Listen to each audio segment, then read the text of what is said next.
Now, I want to get busy on the first couple of subjects for today. Everybody that's okay, say I'm okay. Here's the first subject that I've found so interesting. I want to share it with you. Then I want to talk about personal development, the subject that I started listening to age 25 that revolutionized my whole life, from my mentor, Mr. Earl Schoaf. Here's an interesting subject. Just jot it down now. It's called Enlightened Self-Interest. Enlightened self-interest. It's a fascinating study to study the idea of self-interest. But just make this note, all of us, have self-interest. The key is for it to be enlightened so that everybody wins and no one loses. Our first interest is to survive. What does it take to survive? Our second interest is to succeed. What does it take to succeed?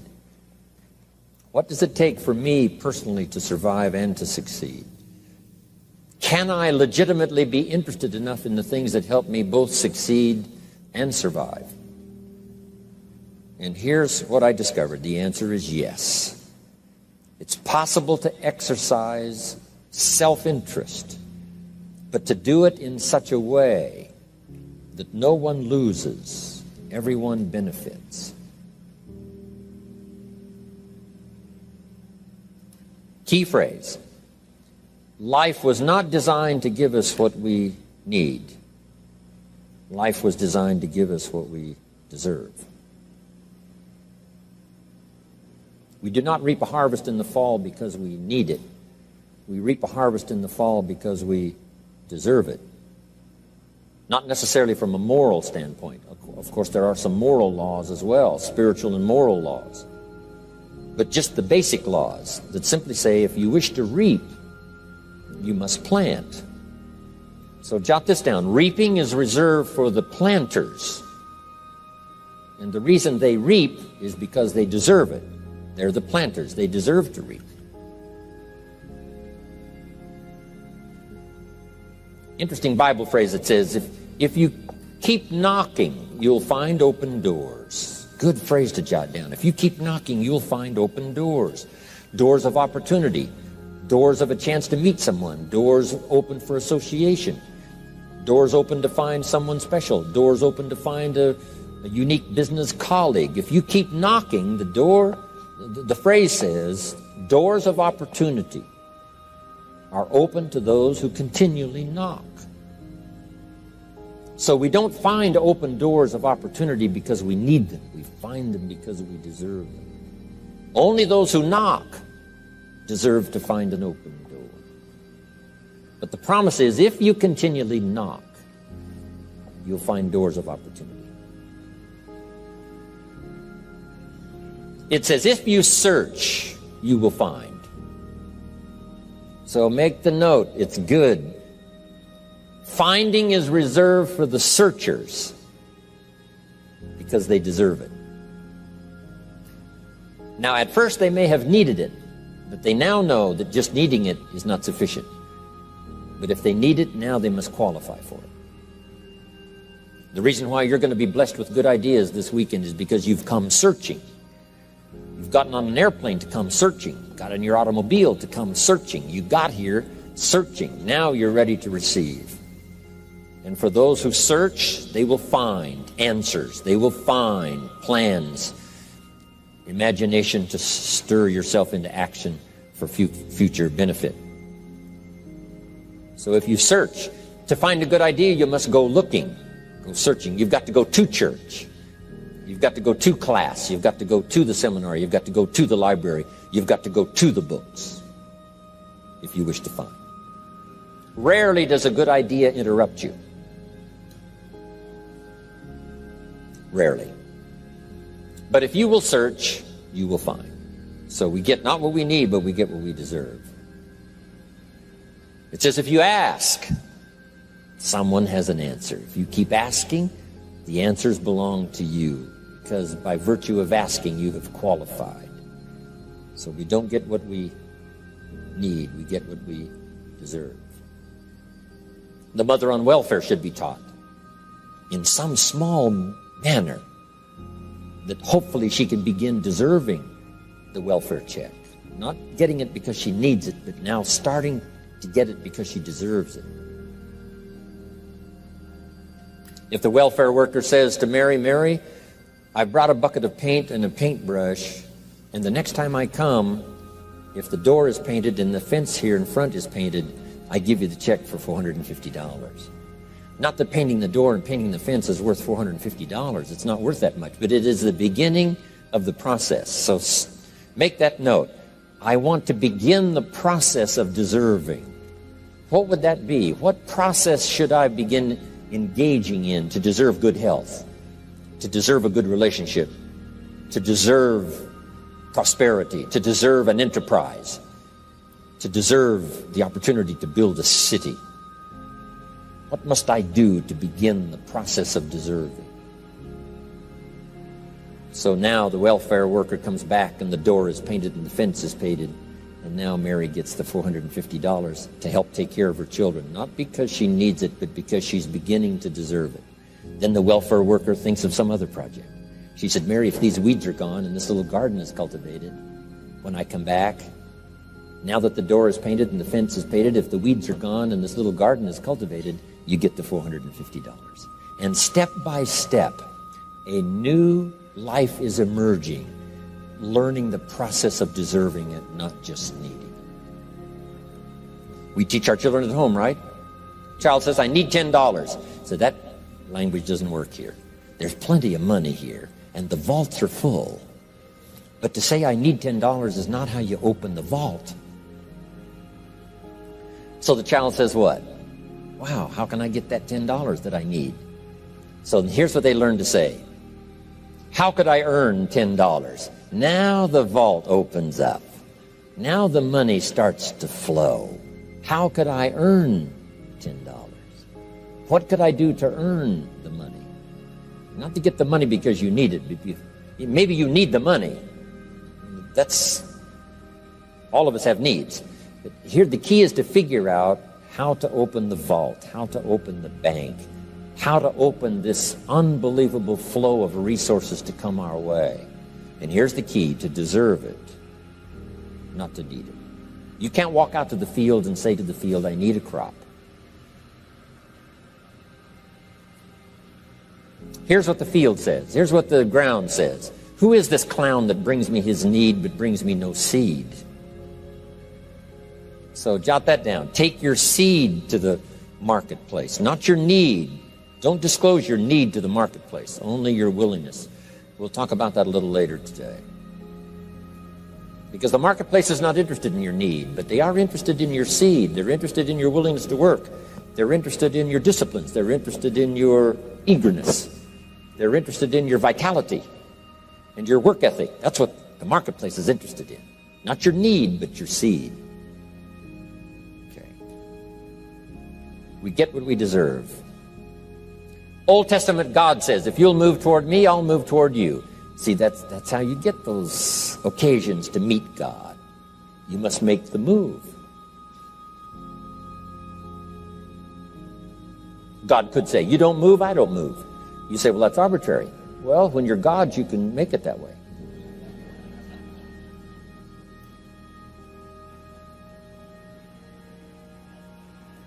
So, the law says if you wish to receive. Now let's talk about enlightened self-interest. If you wish to receive. And we would call the wish to receive self-interest. But if it's enlightened self-interest, here's what it says. I understand that in order to receive, I must give. Receiving is reserved for those who give. Receiving is not reserved for those who need it. It's reserved for those who deserve it. We deserve the receiving by giving. In fact, there's an extraordinary phrase in this little context, and here's what it says. It's better to give than it is to receive. Now, the uneducated person would find that difficult to ponder. Why would it be better to give than it is to receive? So let me give you one of the better phrases for the day. Here it is. Giving starts the receiving process. So of course it's better to give than it is to receive. How much receiving do you wish? You must start the giving process.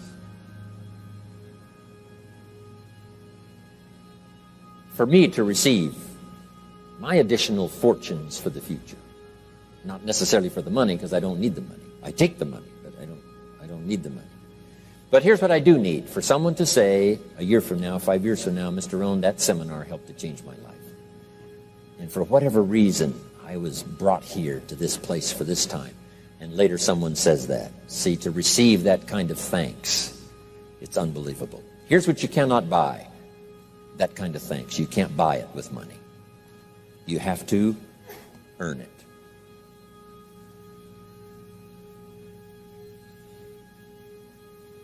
Now let's expand a little further now. It's called the law of riches and wealth. In our own self-interest, if we wish to be rich and wealthy and prosperous and healthy and all the valuable things we can think of for the human experience, how could we get there? It's understanding the law of enlightened self-interest and the law of deserving. The question was asked in the Bible, how can we be great? What is the key to greatness? Great wealth, great return, great accolades, trophies to put on the mantle above the fireplace. How can we get great respect, great riches, great abundance for ourselves? How can we get that? And the answer was given, and here was the answer: find a way to serve. Find a way to serve the many. So I paraphrase it to read this: service to many leads to greatness. Service to many leads to greatness. Someone says, well, about the best I can do is take care of myself. That's okay. Self-care, has its own reward, but it's very limited. Somebody says, I can't be worried about other people's problems. I got enough problems of my own. That's okay. Self-defense is okay. Self-preservation is okay, but it has a very limited reward. If you wish to change that into abundance and prosperity and uniqueness, then here's what you must do: help solve other people's problems. Help find answers for someone else, not just for yourself, but for someone else. And in that kind of service, you now begin the process of greatness.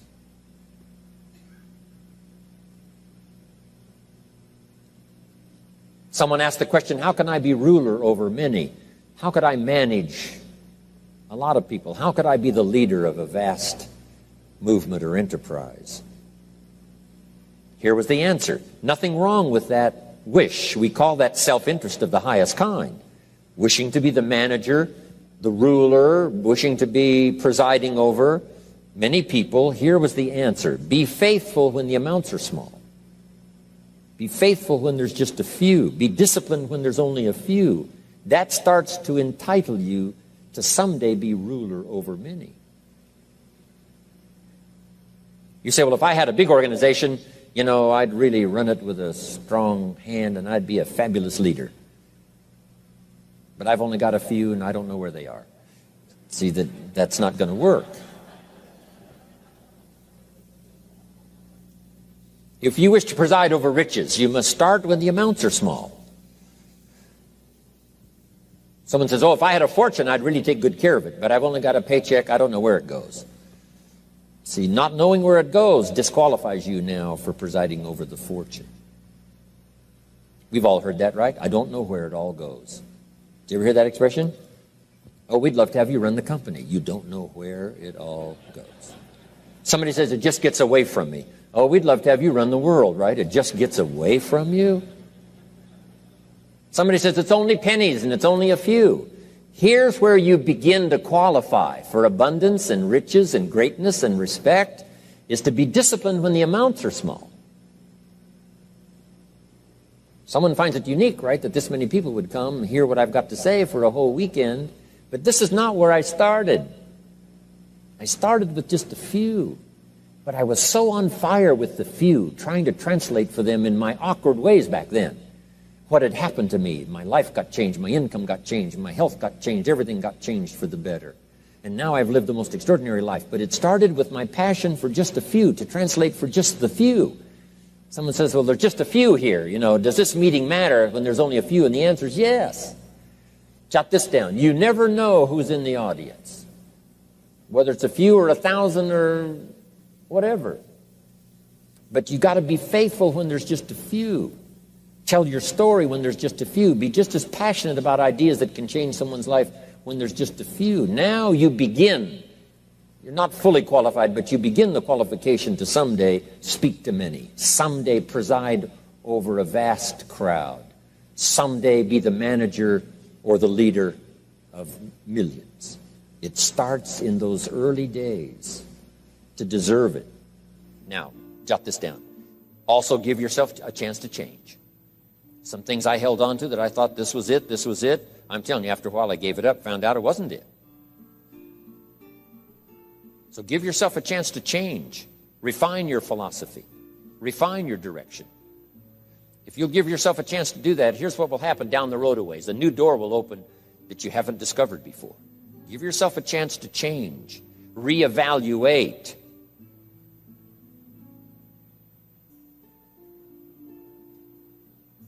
Okay.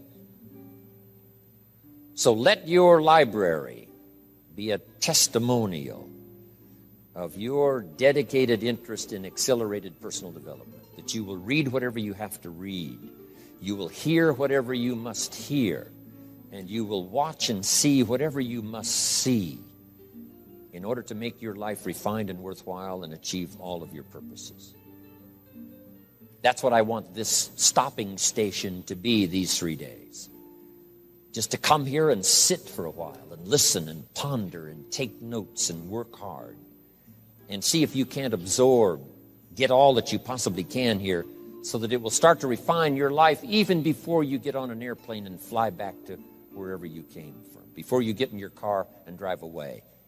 What we share with you here, with all the rest that you've learned, this will be a catalyst to start a process even before you get home that'll start working for you. Some of you are going to set some goals. We're going to do the workshop tomorrow, designing the next 10 years.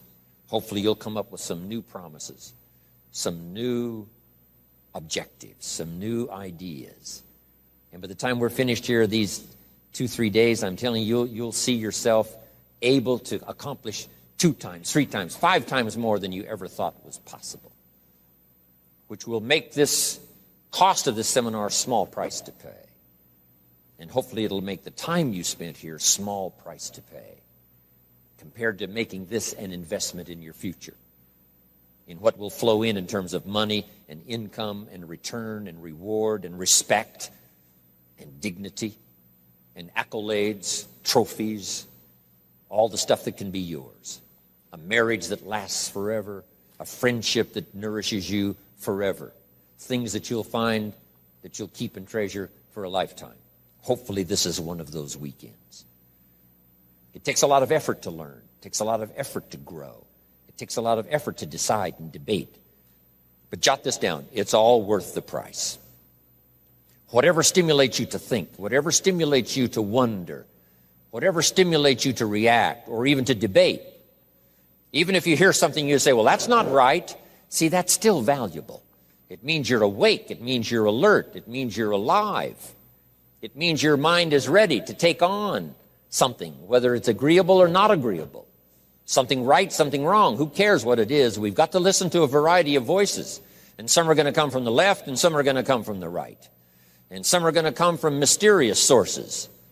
And some will try to entice you with all kinds of stuff. But that's okay. Just so you're alive and alert and awake, ready to process anything that comes your way. Take the best of it and make it beneficial for you, so that tomorrow you walk with a stronger step. Next month you see a clearer vision. And a month from now, the purpose for your life is multiplied by 2, 3, 5. That's what I want to create here. So, now, to hurry and get through, because we have so many subjects to cover, let's cover now some other things under personal development. Here's one that's important as you read and as you listen and as you study and as you grow and as you take notes and as you fill up your journal. then try to work on the ideas to make yourself valuable in the marketplace. Here's something to remember under personal development, some things I had to learn. First, steps to success. First of all, you need good ideas.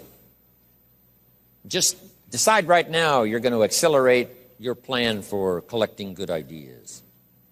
Ideas for your life, ideas for your health, ideas for your marriage, your relationships. Ideas that stimulate. One idea sometimes leads to the next, needs to the next.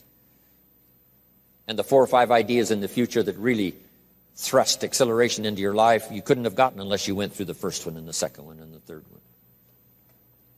Next, you need good plans. So we're going to talk about time management and game plans tomorrow.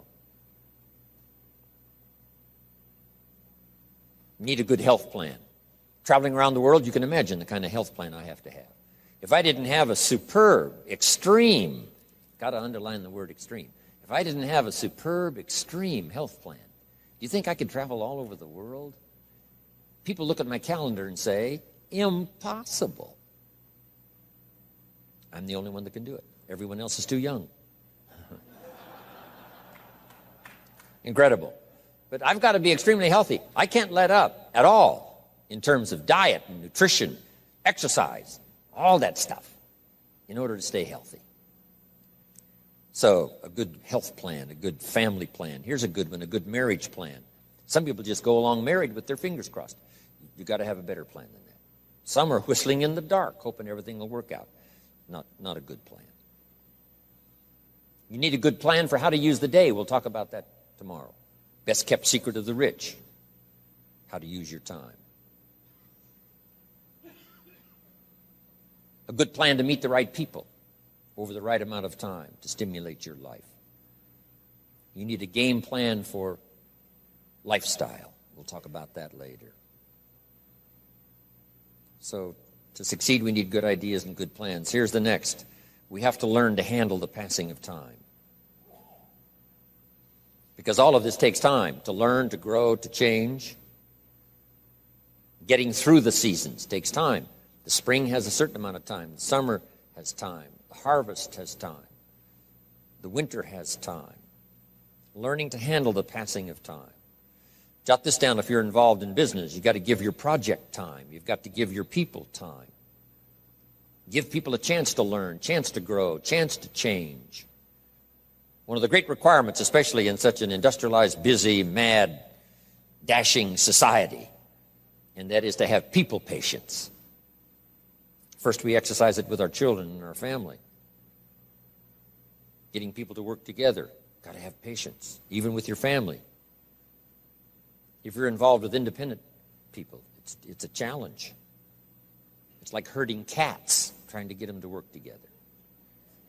Herding sheep is easy. They very quickly get going the same direction. But try herding cats. It's like your children. Different ages and different personalities and different opinions. To get the family all going the same direction, kind of working together to make things work, I'm telling you, it is a challenge. But if you'll have some patience, you can do it. Now, here's the big one, to have patience with yourself. Give yourself time to learn. Give yourself time to understand good ideas. Give yourself time to make changes and then grow into those changes. Give yourself time to refine your personality to fit the business, whatever business you're engaged in.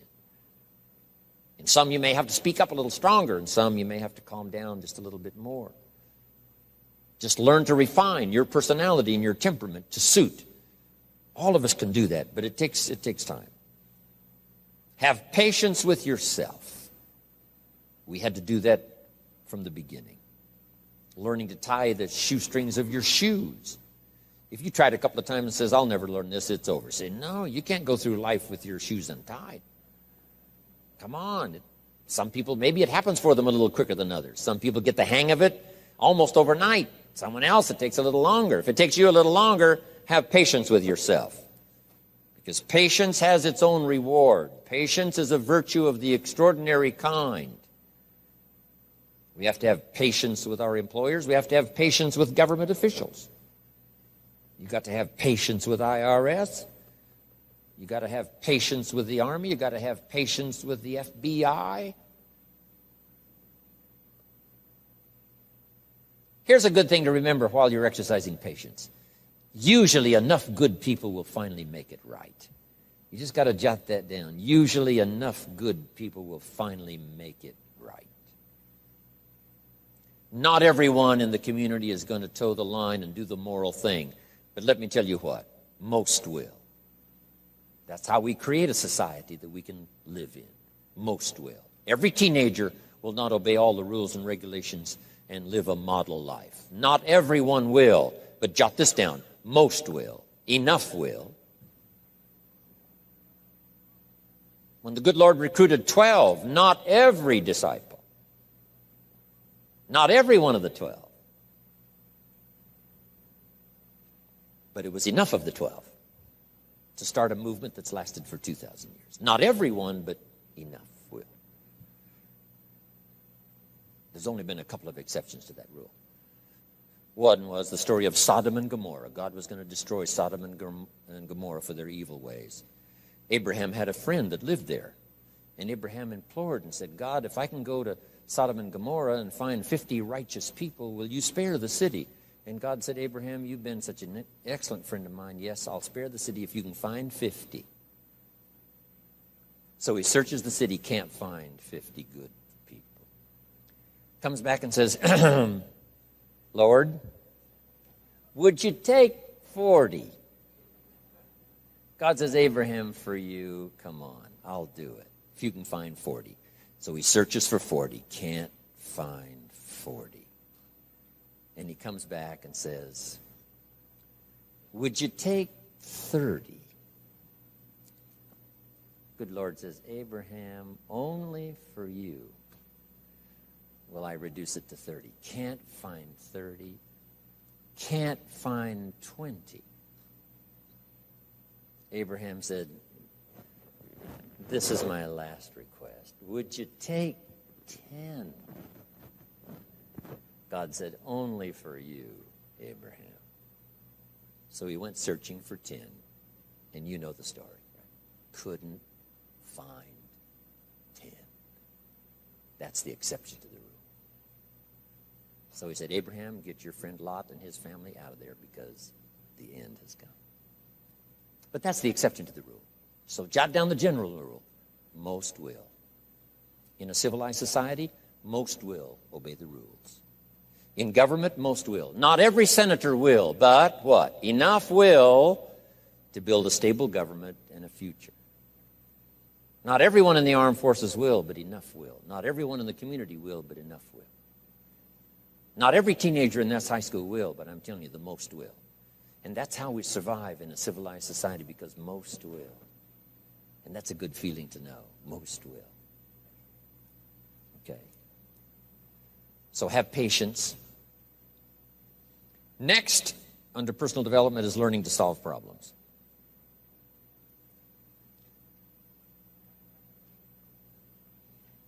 By the way, having patience with the seasons takes time to develop the crop. You can't plant the seed, dig around it in a few days saying, where is it, where is it? And you can't really help. All you can do is nourish. Some people plant in the spring, leave in the summer. Just haven't got the patience to last. So next comes solving problems. Business problems, family problems, personal problems, financial problems, emotional problems. There's all kinds. Here's a good idea I found in solving problems. Every once in a while you've got to, I haven't got it here, but I can just describe it for you. Take a piece of paper, put a line down the center of the paper, and on the left side describe the problem. So just jot that down. A piece of paper in half, on the left side describe the problem. Sometimes it's a good idea to take a problem out of your head and put it on paper. We'll talk a little bit more tomorrow about how to think on paper. This is one of the ways to think on paper. Our mind usually is too busy sometimes to sort things out. So if you take it out of your mind, put it on paper, what is the problem? And you should describe to the best of your ability what the problem is. And then ask this question, is that all of it? Because if you're going to prescribe something for the problem, you need to know what all of it is. When you've got it all listed, on the other side now of the paper is called answers and solutions. The problem on one side, answers and solutions on the other side. And now let me give you 3 questions. 3 questions that can help solve most any problem. Here are those questions. Number 1, What could I do? So just jot that down. What could I do? Then you start developing what we call working papers. And the working papers consist of making a list of the things you could do to solve this problem. Number one, and you say, well, number one would take too long. I can see that right now. Let's go to number two. Maybe that's the answer. Number three, no, that isn't it. And let's say you've got several points now and you've done your best to try to solve the problem yourself and you can't solve it yourself. Here's the second question. What could I read? Maybe somebody spent a lifetime researching the problem you've got, and they've got some excellent answers from a lifetime of research. Maybe in your own journal you've taken notes before on something. You say, hey, I remember a class I took. Seems like there were some answers there, so you go back, do a little research. So under number two is research. And if you search, what? You will find. If you research, you will find. Search and research.